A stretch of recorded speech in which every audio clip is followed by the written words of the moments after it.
बहुत जल्द पार्लियामेंट के इलेक्शन आने वाले हैं और देश का माहौल सियासी होता जा रहा है। हम मौजूद हैं मुंबई के नागपाड़ा जंक्शन पर, जो कि साउथ मुंबई यानी कि जनूबी मुंबई की बहुत ही अहम कॉन्स्टिट्यूंसी का इलाका है।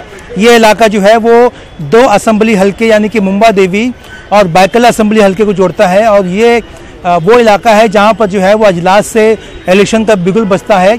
यहाँ पे कुछ लोग मौजूद हैं, हम इनसे बात करेंगे और कोशिश करेंगे जानने की कि इंतखाबात जो है वो किस तरह होंगे, कौन से मुद्दे होंगे जो यहाँ पर जो है वो आवाम का रुझान बटोरने में मदद करेंगे। सबसे पहले हम लोग बात करते हैं, शुरुआत यहाँ से करते हैं कि इलेक्शन आने वाले हैं पार्लियामेंट के, कौन से ऐसे मुद्दे हैं जिनकी बुनियाद पे आवाम वोट देना पसंद करेगी?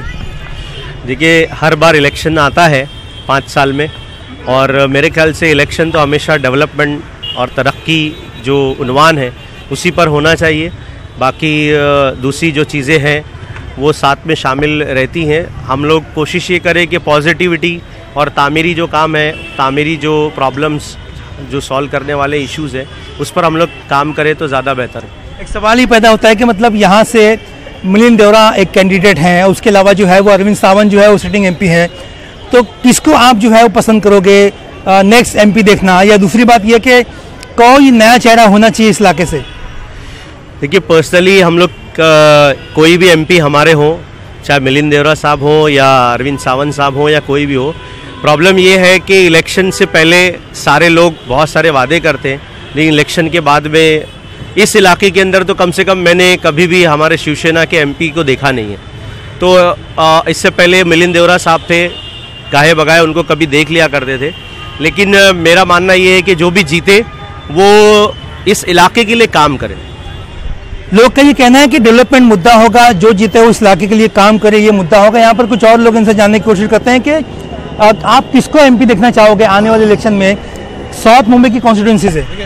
मिलिंद देवरा जी को देखना चाहते हैं हम, क्योंकि उन्होंने काम भी वैसा किया है। जब इससे पहले जो थे उधर डोगरी के अंदर उन्होंने वो आईटी कॉलेज बनाया है और बड़ा दिखते थे, कुछ ना कुछ काम वो लोग करते हैं। आप किसको देखना चाहते हैं? हमारे हिसाब से जो काम करने वाले हैं वो मिलिंद साहब ही है और उन्होंने आगे भी इससे पहले भी बहुत सारे काम करे हैं और ये 5 साल में हमने जो देखा है, हमारे एमपी जो अरविंद सावंत साहब है वो उनका कुछ भी हमारे एरिया में काम डेवलप का या और भी कुछ है नहीं। वो ना कभी आके यहाँ पे देखे, और यहाँ सब जगह मुंबई में ज़्यादातर सब जगह डेवलपमेंट हो रहा है, लेकिन ये मुंबा देवी एक इलाका ऐसा है जो यहाँ पर आज भी वही पुरानी इमारतें मौजूद है और हर बारिशों में मतलब कुछ ना कुछ ऐसे हादसे होते हैं जो नहीं होना चाहिए। सवाल ये है कि मतलब आप लोग शिकायत कर रहे हैं कि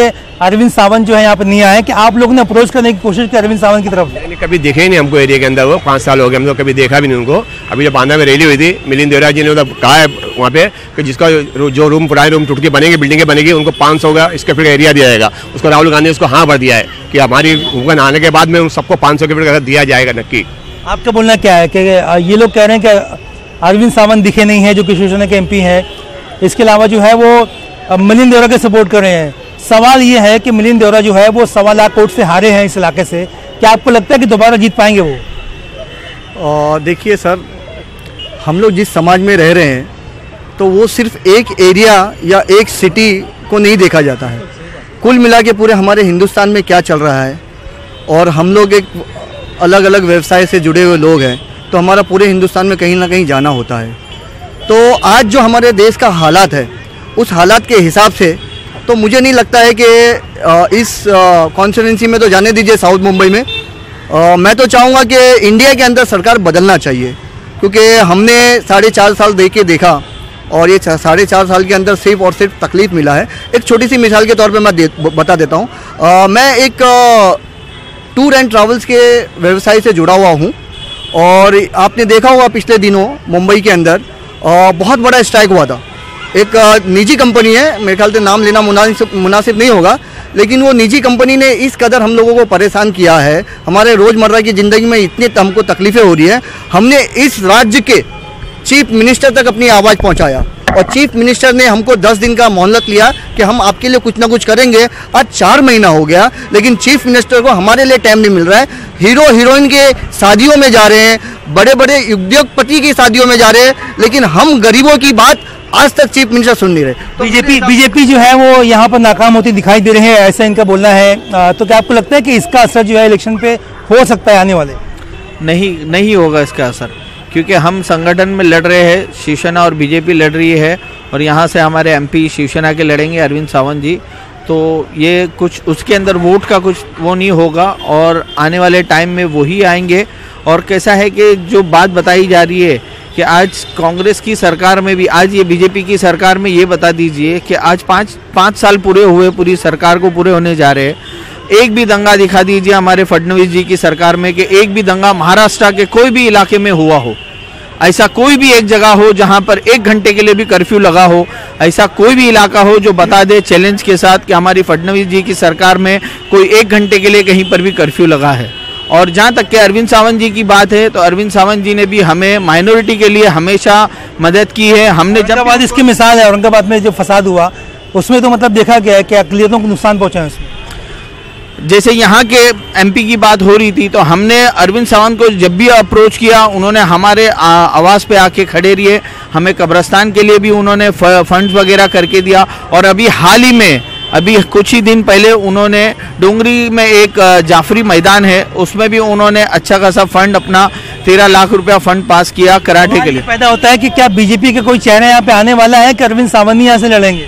नहीं, अरविंद सावंत ही लड़ेंगे, क्योंकि हमारी गठबंधन की सरकार है तो अरविंद सावंत ही लड़ेंगे। देश का माहौल जिस तरह से बदलता जा रहा है, जंग का माहौल बनाया जा रहा है और पाकिस्तान पे जो है वो वॉर करने की, यानी कि पाकिस्तान के खिलाफ जंग करने की बात हो रही है, तो एक पूरा माहौल बनता जा रहा है। क्या इस माहौल का असर मुंबई में होने वाला है, इस बारे में जानते हैं। आपको क्या लगता है कि देश में जो इस तरह के हालात हैं, लोग बता रहे हैं कि मतलब ये हालात जो है बीजेपी अपने फायदे के लिए इस्तेमाल कर रही है, तो क्या आप इससे मुत्तफिक हैं?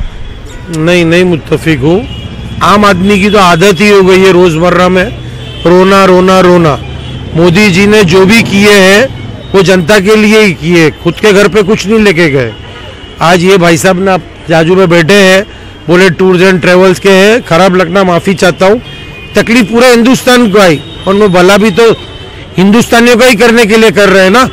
आज आदमी परेशान है, वो तो इंसान की आदत है, फितरत है। जब तक के जिंदगी है तब तक के वो परेशान ही रहेगा, पर वो आने वाले टाइम के अंदर मालूम पड़ेगा। लेकिन सवाल एक ये है, सवाल आपसे मेरा ये है कि क्या इलेक्शन तो क्रेडिट कर रहे हैं बीजेपी वाले, इलेक्शन का फायदा उठाना चाह रहे हैं, वॉर का, टेररिज्म का, पाकिस्तान का, इसका फायदा उठा के जो है वो इलेक्शन जीतने के चक्कर में, आपको लगता है ऐसा? नहीं, ऐसा कुछ भी नहीं है। वो तो जैसी जिसकी सोच, रूमर्स तो फैलाने वाले बहुत मिलेंगे भाई, सही राह बताने वाला कोई मिलेगा उसको दबाती है पब्लिक। ये हिंदुस्तानी की आदत है।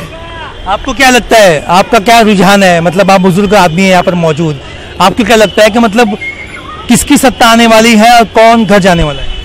सत्ता का तो जहाँ तक सवाल है कि पिछले 60 साल में कांग्रेस राज करने के बावजूद भी जो है मुसलमानों की हालात तो सुधार नहीं सकी, लेकिन 4 साल के अरसे में जो मोदी जी की सरकार ने हज और टूर के मामले में जो कोटा बढ़ाया और सुषमा स्वराज के मुताबिक उन्होंने जितने भी मुआहदे मुस्लिम ममालिकों से किए, वो ममालिक से मुआहदा करना एक अच्छी पहल है और इसमें मुसलमानों के लिए एक अच्छी सोच है।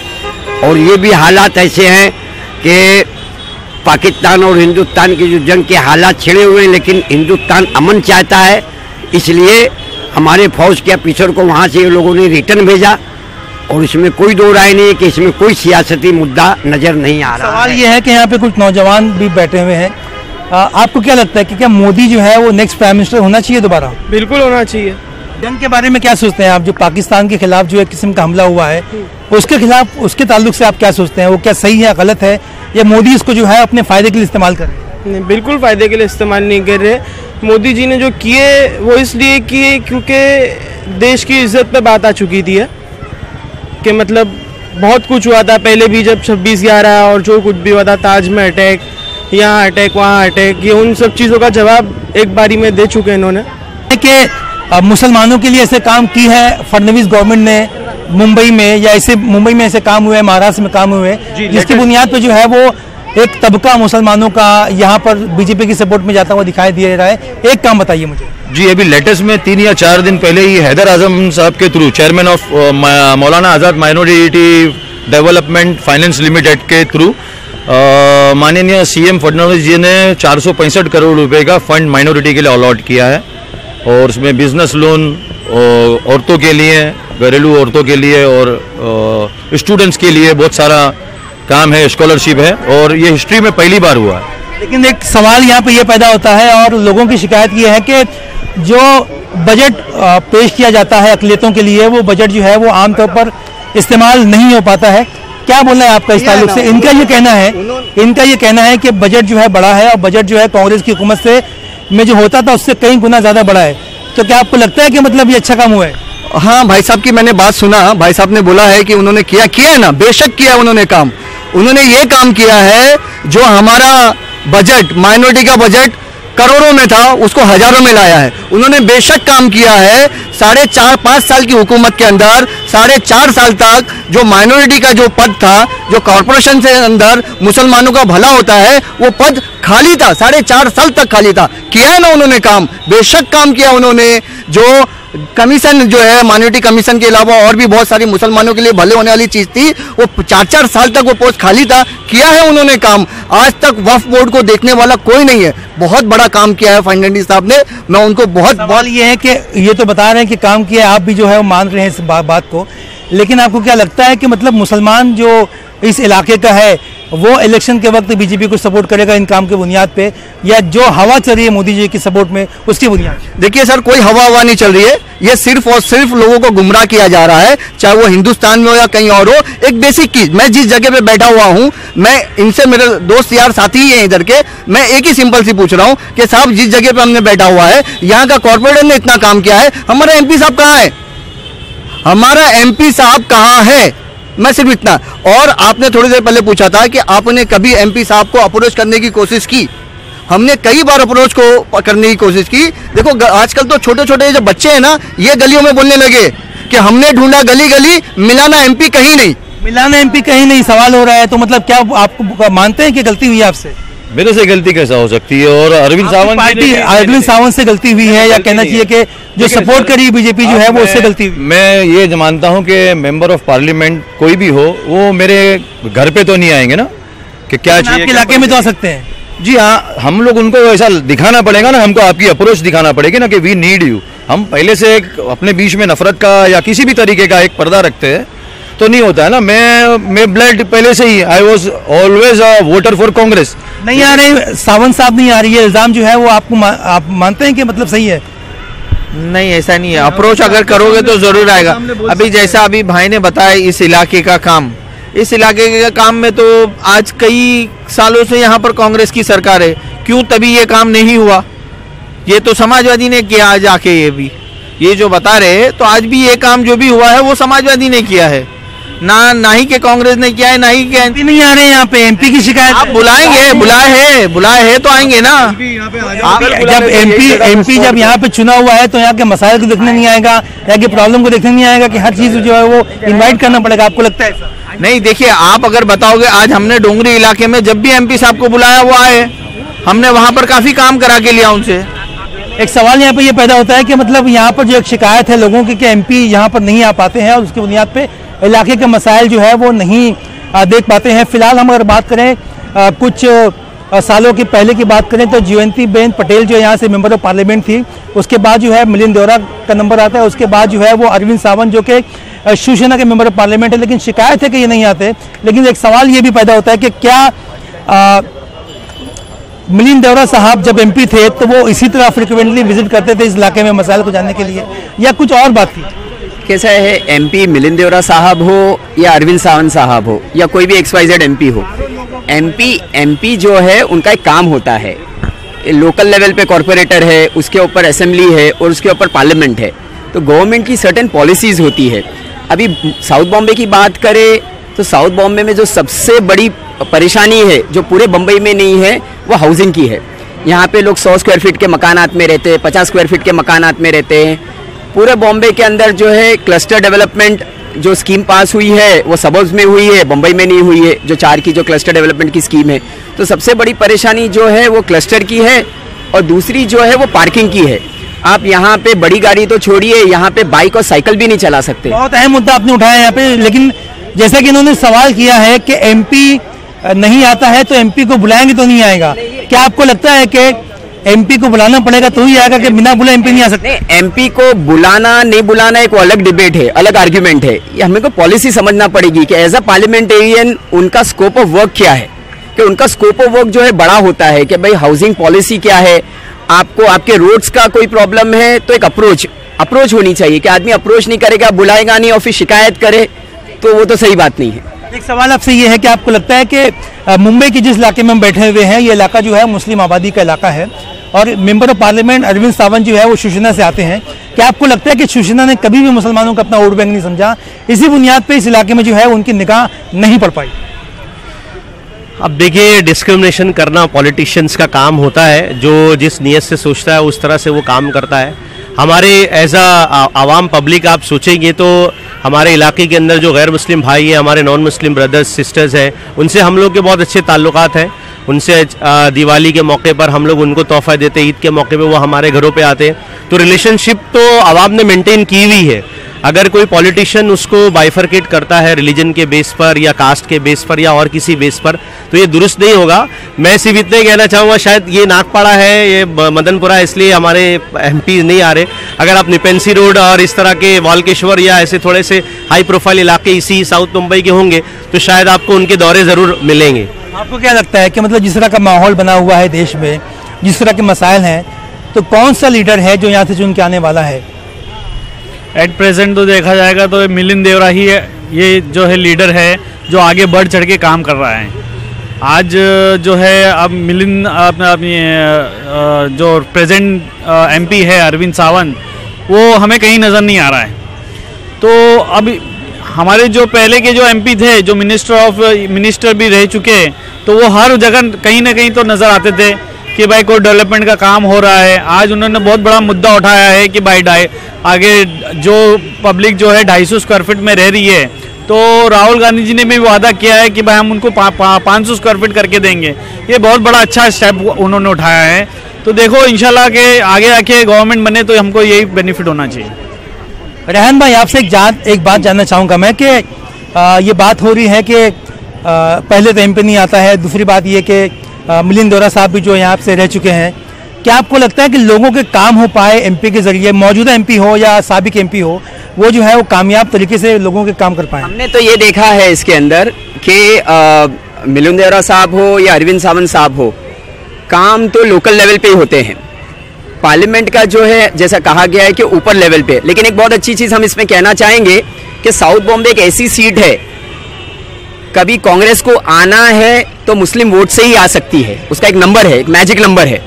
कांग्रेस को आना है तो मुसलमानों के वोट से ही आ सकती है और मुसलमानों को एकजुट होना पड़ेगा। उनके उलमा इकराम है, उनके समाजी नेता है, जो बाशऊर लोग हैं और जो ताजिर तबका है, जो पढ़ा लिखा तबका है, इनके वोटों से यहाँ का एमपी जीत के आता है। ये अपने मसाइल कोई भी कैंडिडेट के सामने रखे, अपनी बात रखे कि भाई साहब आप आओगे तो हमारे मसाइल को पूरा करोगे। ये इलेक्शन से पहले ये चीज़ें होनी चाहिए।